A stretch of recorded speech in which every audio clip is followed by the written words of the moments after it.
Hello, everyone. So, you've decided to get Taiwanese passports for your children born in Canada. Congratulations! It's a huge gift for their future. I recently went through this process myself, and honestly, it was chaotic. The information doesn't come in one clear package.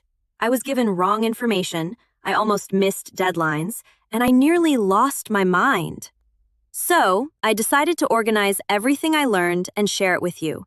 So hopefully your experience will be much smoother than mine. Before we begin, there are 3 very important things you must understand. First, not all passports are created equal. There are 2 types of passports. First, there is the quick passport you can get in Canada.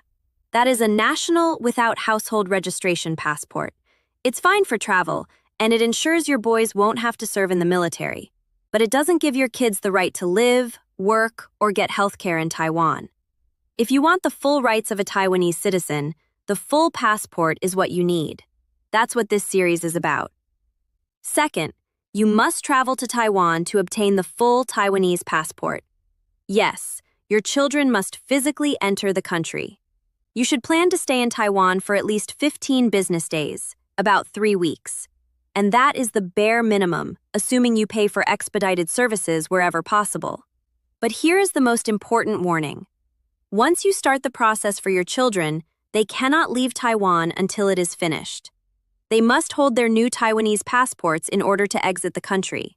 So imagine this situation. You booked flights for exactly 3 weeks, but one office takes longer than expected. If the passports aren't ready yet, your children will not be allowed to board the plane. So please plan your timeline carefully. Third, one parent must have had household registration when the child was born. This determines whether the process is straightforward or much longer. When your child was born, did you or your spouse have Taiwanese household registration? You can tell if you did by checking whether you had a Taiwanese national ID number on your passport.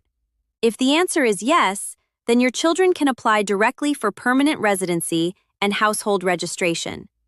If the answer is no, then there is a major extra step. Your children will first need to apply for temporary residency and live in Taiwan for 1 to 5 years, depending on how many days per year they stay.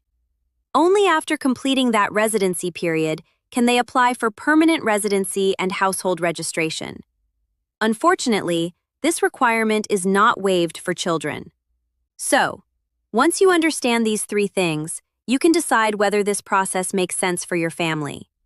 If you do want to move forward, in the next video we'll talk about the first step of the process in Canada, and a mistake that almost cost us 2 months of delays.